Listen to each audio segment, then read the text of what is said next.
जय श्रीराम मित्रांनो, मी Shri doctor Krishnarao Patil,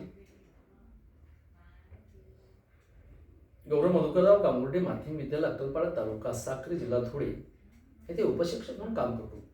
I am MSc BEd in mathematics. माझं गाव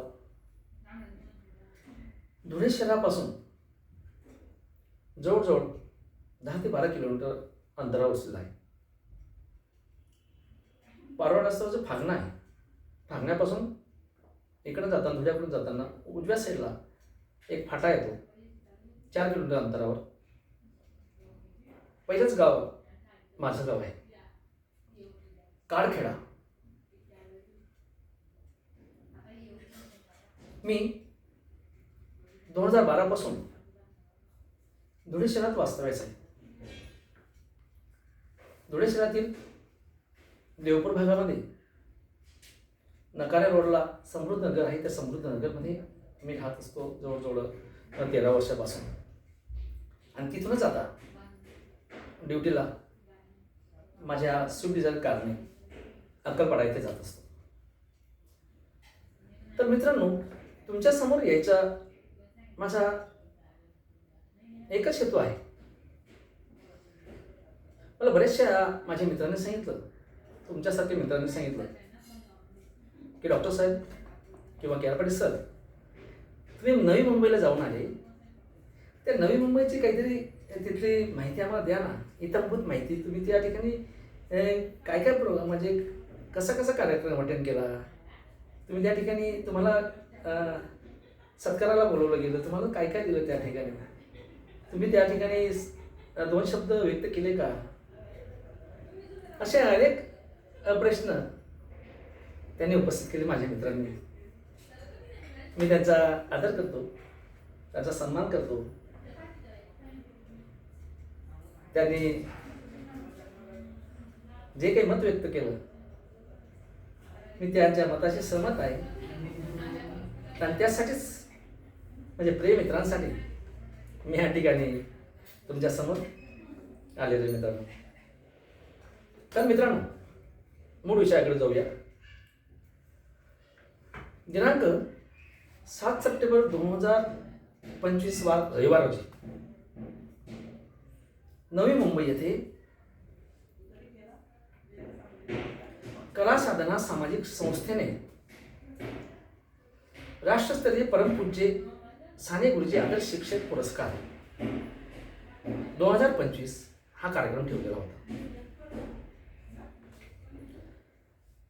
या राष्ट्रस्तरीय आदर्श शिक्षक पुरस्कारासाठी आणि इतर सामाजिक कार्यासाठी टोटली जवळजवळ सामाजिक कार्य पण त्याच्यामध्ये इन्क्लूड होतं. जवळजवळ 830 ॲप्लिकेशन आलेले होते, 830 अर्ज आलेले होते. त्या अर्जांपैकी त्याचं कसून निकष लावून फक्त आणि फक्त 50 अर्जाचा त्यांनी विचार केला आहे. आणि त्या 50 अर्जांमध्ये, त्या 50 व्यक्तींमध्ये माझं नाव आलं मित्रांनो. माझं त्या लिस्टमध्ये जे होतं ना, त्या लिस्टमध्ये 3रं नाव होतं. आदर्श शिक्षकांच्या जी लिस्टमध्ये जे नाव आहेत 32-33 काय असेल ते, त्या लिस्टमध्ये माझं 3रं नाव होतं. आपल्या आशीर्वादाने, आपल्या कृपेने, आपल्या परमेश्वराच्या आशीर्वादाने, आईवडिलांच्या पुण्याईने मला तो पुरस्कार घेण्यासाठी त्या ठिकाणी बोलवण्यात आलं मित्रांनो. त्यामध्ये सगळ्यांचं सहकार्य आहे. मला तो पुरस्कार मिळाले, आपल्या सर्वांना मिळालेला आहे, फक्त मला नाही. मी निमित्त मात्र आहे.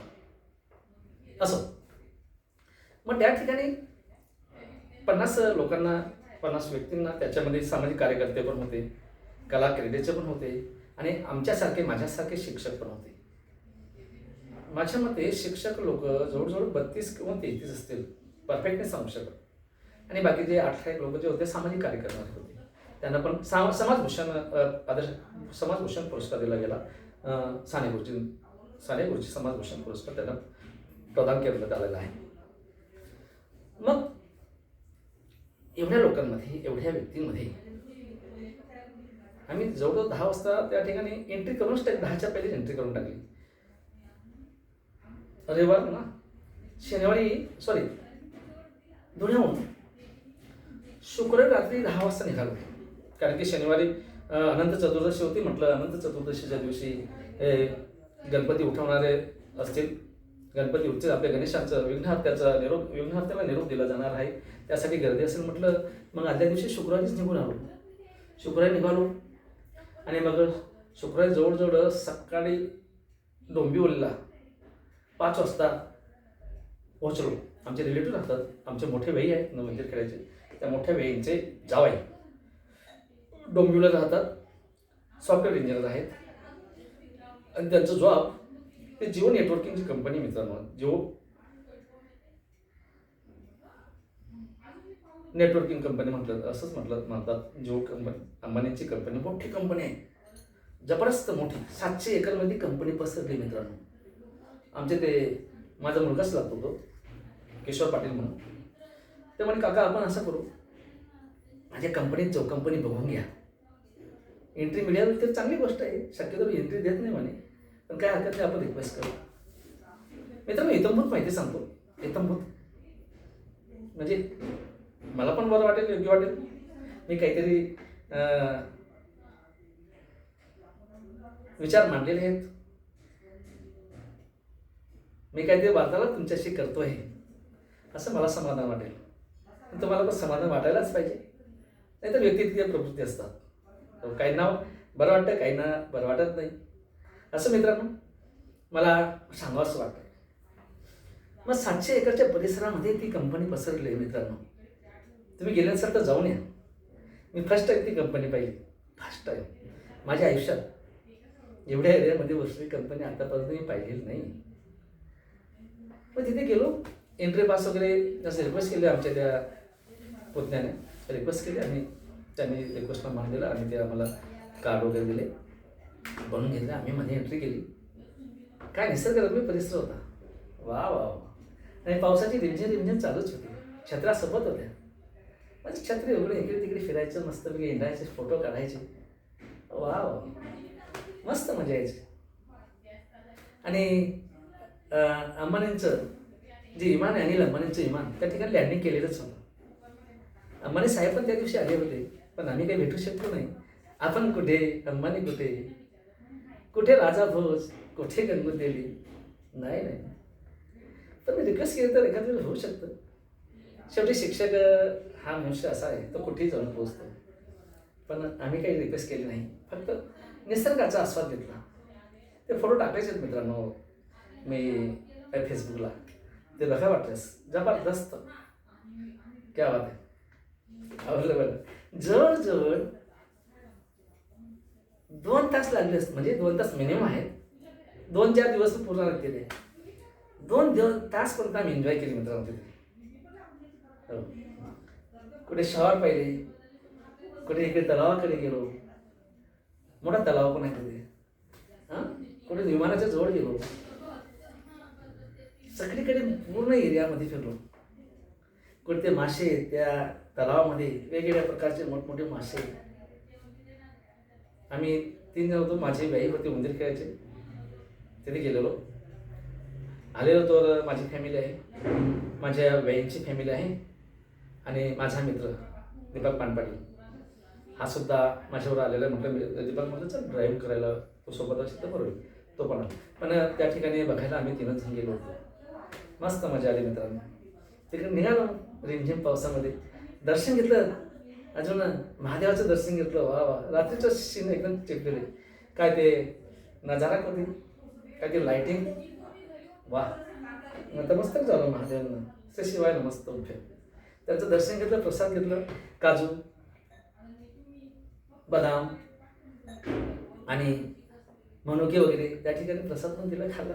इकडे सुद्धा गणेशांची श्रीकृष्ण मंदिर आहे, श्रीकृष्ण मंदिर भगवंताचं आहे. त्यापुढे नतमस्तक झालो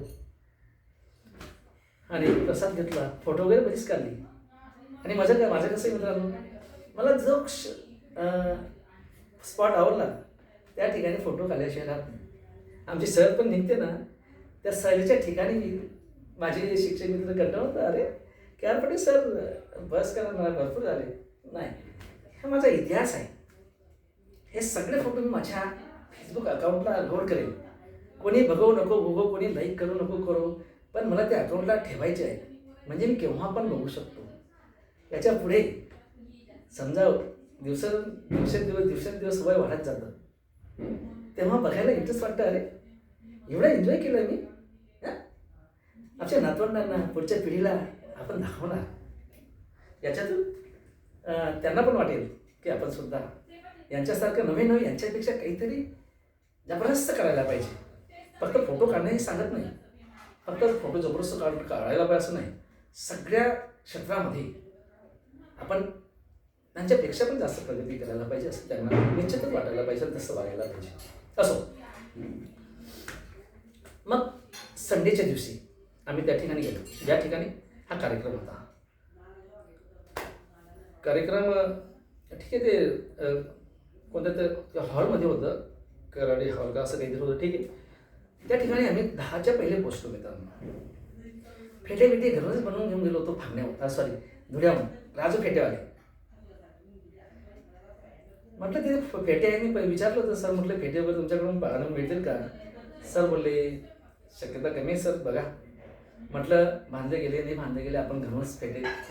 राजू भाऊसारकडे गेलो. माझा मित्रच आहे राजू भाऊसार, आम्ही क्लासमेट होतो SSVS कॉलेजला. तो माझा हा कार्यक्रम जो आहे झाला आहे ना, तो टी व्हीला टाकणार आहे, MS TV ला, त्याच्या TV ला, आणि दुसरीकडे पण घेणार आहे. मग राजूला म्हटलं मित्रा, मला 2 फेटे तयार कर. एक माझ्या मिसेसला, तुझ्या बहिणीला, आणि एक मला. की यार तू विचार, काहीच टेन्शन देऊ नको कृष्णामाने. आता माझा मित्र आहे, बऱ्याच दिवसानंतर आला आहे, तुला एवढा पुरस्कार प्रदान झालेला आहे, मिळणार आहे, तू घ्यायला जातो साधी फेटी नको घेऊ, मी आहे की फेटे. अरे मित्रा, तू जे सांगितले त्याप्रमाणे मित्रांनो 2 फेटे भरून दिले होते, ते घेऊन गेलो. आधीच घालून घेतले, फोटो काढून घेतले 2-3, आणि बसलो. असं नसतं झालो, आणि कार्यक्रम सुरू झाला. सूत्रसंचालिका कार्यक्रम आधी पूजन वगैरे झालं, पाहुण्यांचे असते पूजन झालं, नंतर प्रास्ताविक वगैरे काय होतं ते सगळं झालं. आणि मग सूत्रसंचालिका एकेकाला बोलवायला लागल्या. ते वेगवेगळ्या क्षेत्रामध्ये काम करणाऱ्यांना पहिले दिले पुरस्कार प्रदान केले.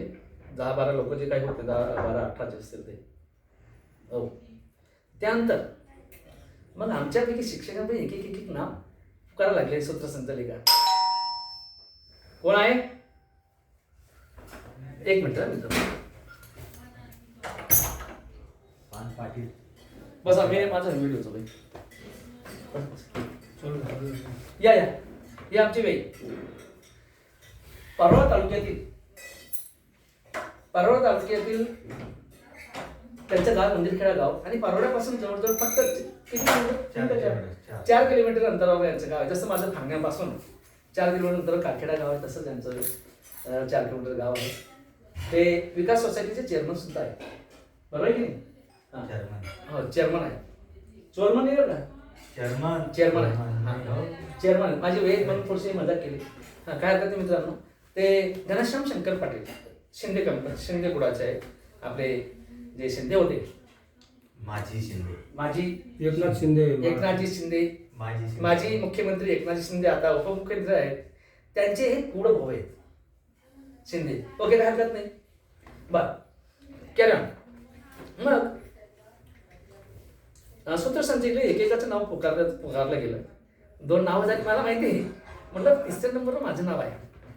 लगेच पुकारलं, कृष्णा राजाराम पाटील. अरे माझं नाव पुकारलं गेलं. मला असं वाटतं केव्हा त्यात व्यासपीठावर जाणार नाही, केव्हा मी ते बक्षीस स्वरूपामध्ये ट्रॉफी वगैरे आहे ते घेईल. गेलो मास्टर बाबमध्ये गेलो, सर गेलो तिथे. मग मान्यवरांचे हस्ते सूत्रसंचालिका सांगितलं कृष्णाराम पाटील यांना मान्यवर ट्रॉफी वगैरे देतील, सगळं काही सांगितलं. मग त्या ठिकाणी मला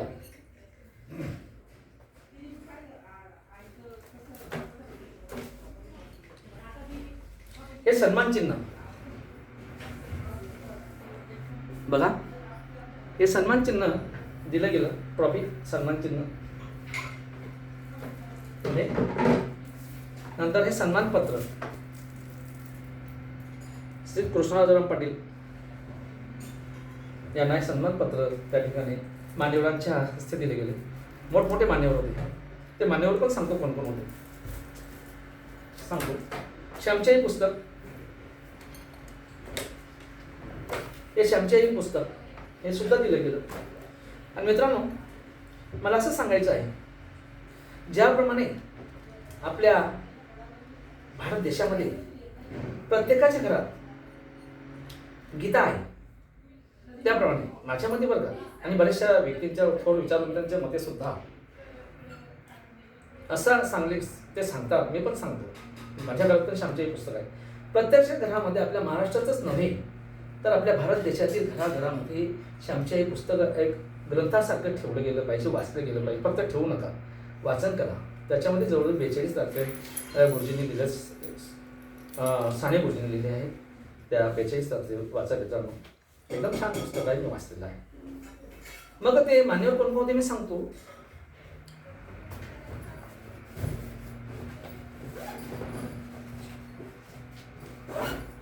अतिशय उच्च पदस्थ मोठमोठे मान्यवर होते. मुख्य अतिथी म्हणून बोलवलं होतं अच्युत पालव. पद्मश्री भारत सरकार 2025 पुरस्कार त्यांना प्राप्त झालेला आहे. प्रमुख पाहुणे म्हणून सुप्रसिद्ध ज्येष्ठ आंतरराष्ट्रीय सुलेखकार दिगंबर तायडे पद्मश्री पुरस्कार नामांकन 2026 साठी नामांकित झालेले आहे.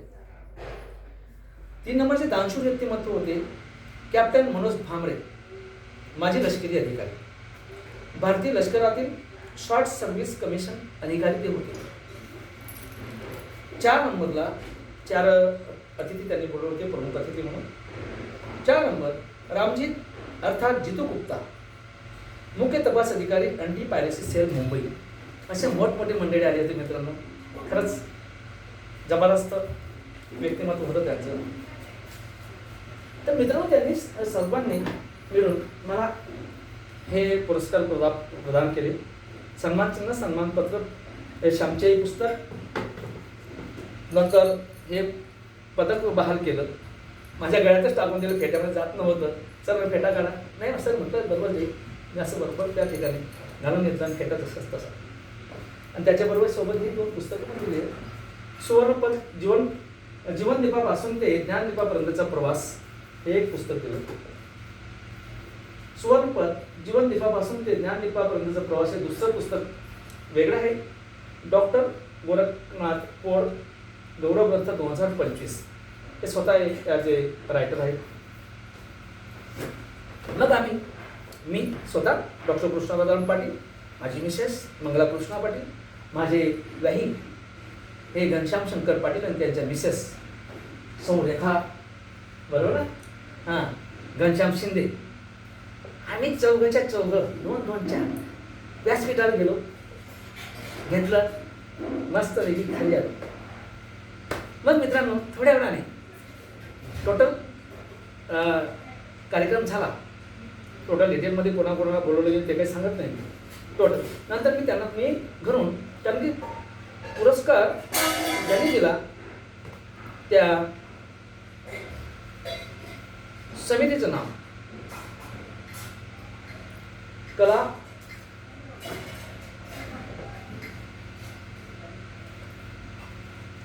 एक मिनिट डिटेलमध्ये सांगतो. कला साधना सामाजिक संस्था. आणि विशेष म्हणजे तो पुरस्कार कोणता होता? राष्ट्रस्तरीय परमपूज्य साने गुरुजी आदर्श शिक्षक पुरस्कार, साने गुरुजी. मग मी ते हेरलं नाव, साने गुरुजी नाव आहे. मग मी काय केलं, साने गुरुजींचा फोटो काढला त्यांचा माझ्या स्वतःच्या हाताने साने गुरुजींचा फोटो काढला, त्याची प्रतिभा बनवली फर्स्ट क्लास त्याची. आणि म्हटलं यांना देव करू आपण आयोजकांना, कारण त्यांचा सुद्धा आपण सन्मान केला पाहिजे. एवढं त्यांनी कार्यक्रम हाती घेतला आहे, त्यांना सुद्धा आपण काही दिलं पाहिजे.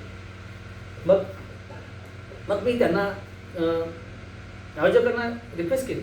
आयोजक होते त्या संस्थेचे उपाध्यक्ष श्रीराम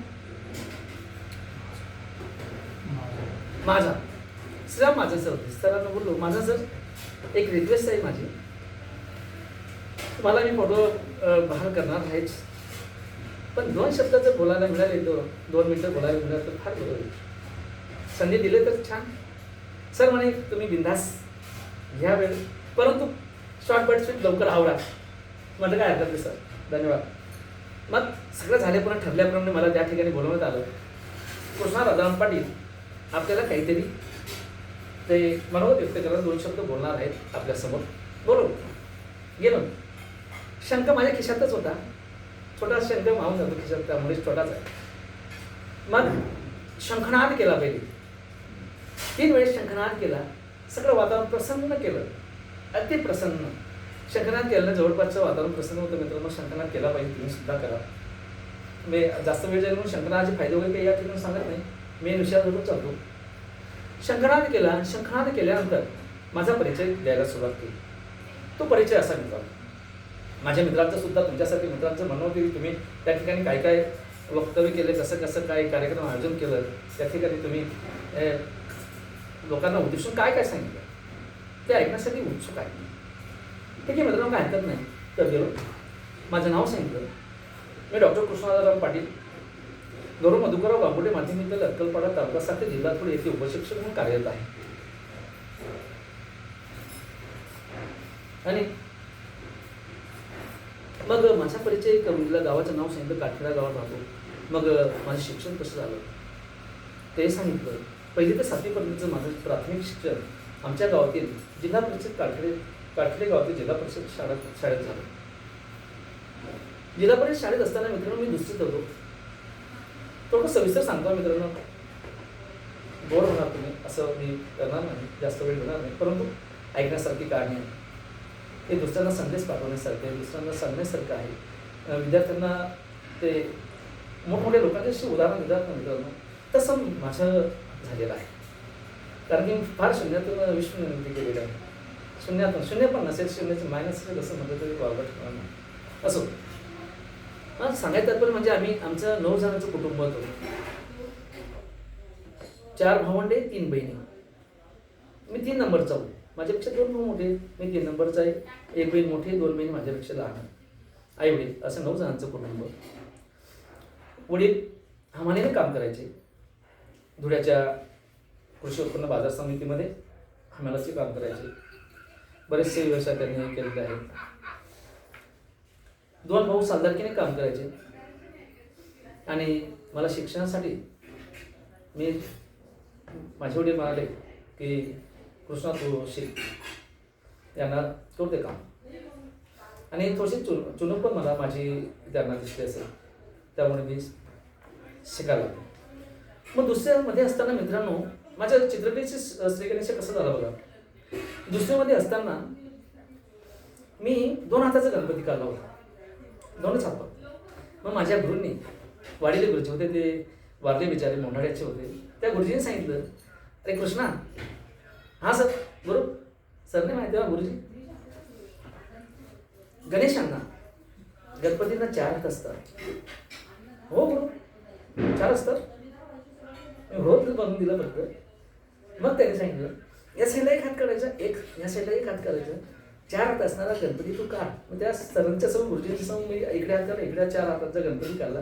आणि त्या दिवसापासून मी माझ्या कलेला, माझ्या कलेचा श्री गणेश झाला असं म्हटलं तरी वावगं ठरणार नाही. आणि त्या दिवसापासून मी चित्रकारिता करायला लागलो. मी चित्रकारिता करण्यासाठी कुठेही गेलो नाही, कोणत्याही प्रकारचा कोर्स केला नाही, कोणत्याही प्रकारचं प्रशिक्षण घेतलं नाही. निसर्गाने, नॅचरली भगवंताने दिलेली ती देणगी आहे. मी एवढा मोठा चित्रकार नाही. आपल्यासमोर चित्रकार बरेच बसलेले, चित्रकार पण त्या ठिकाणी पुरस्कार घेण्यासाठी आले होते. D.Ed शिक्षक, EDT शिक्षक आलेले होते, त्या ठिकाणी आले होते. त्यांना सांगितलं, मी तुमच्यासारखा मोठा चित्रकार नाही, पण माझ्या परीने मला जसं काढता तसं काढतोय. आणि ते साने गुरूंचं चित्र त्यांना दाखवलं. मग 4 हाताचा गणपती काढायला सुरुवात. मग माझं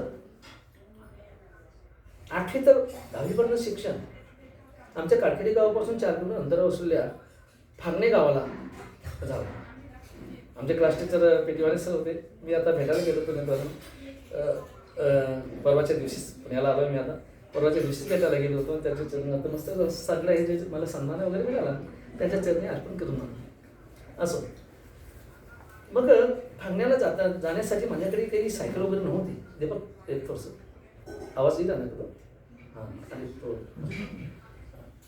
सायकल वगैरे काहीच नव्हती मित्रांनो. आम्ही जवळजवळ 4 ते 5 विद्यार्थी मित्र कारखेड्यावर निघायचो पायी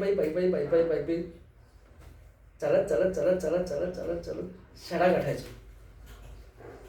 मस्तपैकी डबा घेऊन जायचो. डबा म्हणजे असे डबे नव्हते आपले विकत मिळतात आता तसे. फडकामध्ये भाकर बांधायची. भाकरीची चटणी तेल असलं तर टाकायचं, नाही तर नाही. सहसा तेल तर मिळतच नव्हतं. थोडंफार असं टाकून घ्यायचं, थोडंसं ओलं करून घ्यायचं, चटणी ओली करायची, भाजायचं त्या. असा एखाद वेळी तेल राहायचं तर ते रुमाल पण भरायचं, लाल व्हायचं आणि पुस्तकसुद्धा लाल व्हायचे. असं कर. आणि तिकडनं सुट्टी झाल्यावर पायी मस्त मजा मारत यायची. रस्त्यात समजा बोरी दिसल्या, बोरी तोडायचं, बोरं खायची. चिंचा दिसल्या, चिंचाच्या झाडावर चढायचं, झाडावर चिंचा तोडायचं. आंबोणी तुम्हाला माहिती असेल मित्रांनो, आंबोणी बारीक असेल, आंबट असते. तुम्हाला माहिती का आंबोणी? हां, ते आंबट लागते, एकदम छान लागते. आणि तेव्हा काय धुवून वगैरे खायचं काय होतं का? सापडले बोरं सापडले, खाली पडले असते ते पुसून घ्यायचं, खाऊन घ्यायचं असं. कारण की त्यावेळेस जमीन चांगली होती. बंद करा. इथे माझं व्हिडिओ चालू आहे. नंतर बघा, ऐका तुम्ही वाटल्या बाहेर जाऊन व्हिडिओ चालू. हां, कारण की माझ्या मित्रांना मला हे सांगायचं आहे, मी कशा परिस्थितीतून वरती आलेलो आहे, कशा परिस्थितीतून मी ह्या स्टेपला पोचलो, कशा परिस्थितीतून मला हा पुरस्कार मिळालेला आहे ते माझ्या मित्रांना. कारण की त्यांचा आग्रह होता की सर तुम्ही एखादा व्हिडिओ बनवा किंवा लाईव्ह आमच्याशी संवाद साधा. पण लाईव्ह मला जमत नाही मित्रांनो. लाईव्ह फेसबुकला मी आलो होतो, पण लाईव्ह एवढं मला काही जमलं नाही. त्यासाठी मी व्हिडिओ तयार करतो आहे. तर मग मित्रांनो थोडक्यात आवडतो बाहेर जायचं. तर अशा प्रकारे आम्ही एक दिवस खाली मित्रांनो फार कठीण परिस्थिती होती. त्यानंतर 11वीत MSc पर्यंत शिक्षण मी माझ्या SS कॉलेजला केलं, सायन्स कॉलेज विद्यार्थी. त्या ठिकाणी परीक्षा ती सुद्धा भरायला पैसे नव्हते. मला ते तत्कालीन प्राचार्य DM तात्या, ते तात्यासाहेब त्यांच्यावर बस पण होती. मला ते पुस्तकं वया द्यायची, परीक्षा फी भरायची, पुस्तकं वया माझे शिक्षक लोक द्यायचे. अक्षरशः मी एखाद वेळेस कोरपाटपणा करायचो. बाकीच्या मित्रांच्या वह्या घ्यायचो. कोरपाटपणा म्हणजे काय? एका साईडला लिहिलेलं, एका साईडला कोर असायचं. त्याच्या वह्या म्हणून त्याच्यावर मी ते बघ लावून हां.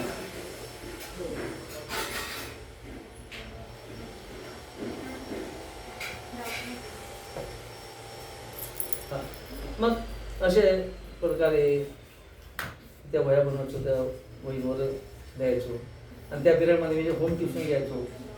शिक्षकांच्याच मुलांना शिकवायला जायचो. 11वी 10वीच्या आणि 12वीच्या पोरांना मॅथमॅटिक्स शिकवायला जायचो. जे काही पैसे मिळतील ते द्यायचे म्हणजे शिक्षक लोक. त्या पैशाने मग काही घरी काही द्यायचं असेल, काही नसेल. त्यानंतर कोणाचं बाग साफ करायला जातो. फार फार फार कठीण परिस्थिती मित्रांनो. आणि सुट्ट्या जेव्हा राहायच्या तेव्हा विहिरीवर कामाला जायचो. बघ काही विहिरीसुद्धा कामाला जायचो. दीपक इतके परिश्रम केलं आहे ना. भगवान परमेश्वराला विनंती करतो की कोणाच्या वाटेला अशी गरिबीची परिस्थिती येऊ देऊ नकोस. त्यावेळेस ना 70 ते 80% लोक गरीब होते मित्रांनो, फार गरीब होते. आता कोणी गरीब सापडणार, शोधून सापडणार नाही. जर सगळ्यांना आता व्यवस्थित खाण्यापिण्यात सगळं आहे. तर मग मित्रांनो त्या ठिकाणी मी BSc झालो. MScला असताना सेकंड इयरलाच होतो. माझं विवाह जमवण्यात आला. मी कॉलेजला होतो MSc सेकंडला. तेव्हाच माझं लग्न जमवण्यात आलं. त्या ठिकाणी क्लासमध्ये बघायला येऊन गेले होते आमच्या सासऱ्याला, शाळेत वगैरे. तेव्हाच मग मी पण म्हटलं चला पुढे सपोर्ट काहीतरी होऊन दे, कुठेतरी लाईन लागून जाईल असं म्हणून करून टाकलं होतं. आणि MSc झाल्यानंतर मित्रांनो मी B.Ed केलं याला. कारण की MSc झाल्यानंतर माझं B.Edला नंबर लवकर लागलाच नाही. हे राजकारणी लोक असं मी नाव सांगत नाही. राजकारणी लोकांनी सांगितलं तुमचं अमक्या या वर्षी अमक्याचं करायचे, पुढच्या वर्षी तुमचं करून टाकू. पुढचं वर्ष झालं, पुढच्या वर्षी पण तेच थांबा याचं करायचे, नंतर तुमचं. असं करत जवळ मित्रांनो मी 93चा MSc झालेलो. तर 2000 माझा नंबर मी दुसरीकडे लावला. असे 7 वर्ष यांनी असं वाया घालून दिली. मग 7 वर्षाचं नुकसान झालेलं आहे. मग मी ॲप्लिकेशन केलं नॉर्थ महाराष्ट्र युनिव्हर्सिटीमध्ये. तिथे ॲप्लिकेशन केलं, त्या ठिकाणी माझं सिलेक्शन झालं आणि त्या सिलेक्शनद्वारे मी बी एडला नगावला बी एड केलं मित्रांनो. आणि बी एड करत असताना धुळे शहरामध्ये डॉक्टर व्ही एस पाटलांची एक संस्था होती BMH. त्या संस्थेमध्ये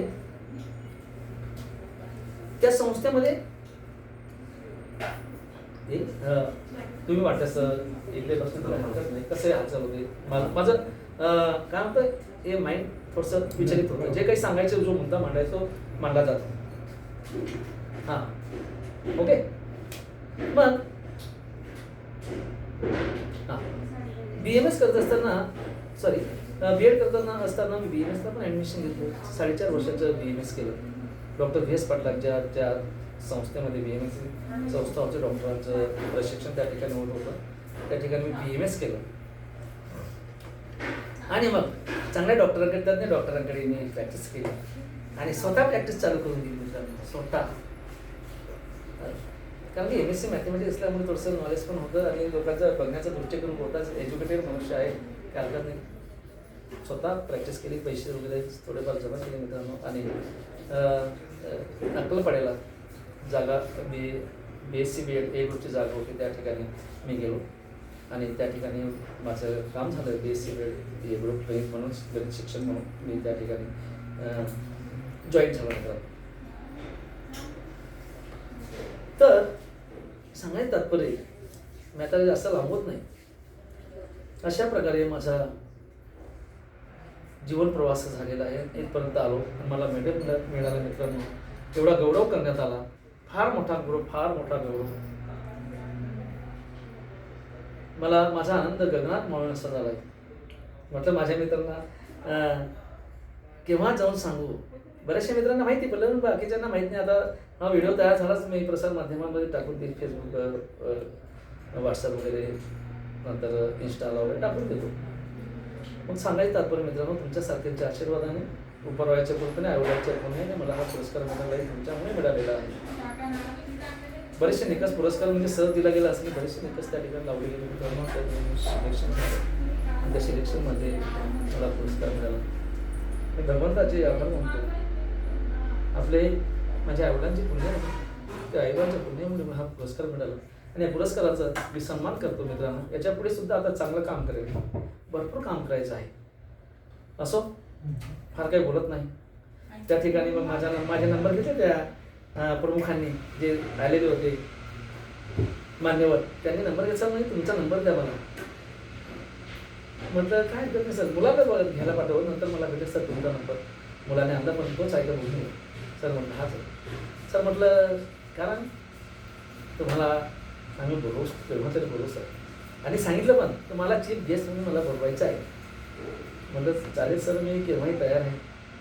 ठीक आहे मित्रांनो, मी या ठिकाणी थांबतो मित्रांनो. जय श्रीराम, जय हनुमान. असं तुमचं प्रेम माझ्यावर असू द्या. पुनश्च धन्यवाद. सगळ्या आयोजकांचा धन्यवाद, मान्यवरांचा धन्यवाद, आपलं सुद्धा आभार, आपले सुद्धा धन्यवाद. तुम्ही मला ऐकून घेतलं आणि ऐकणार आहात. पुनश्च धन्यवाद. जय श्रीराम, जय हनुमान.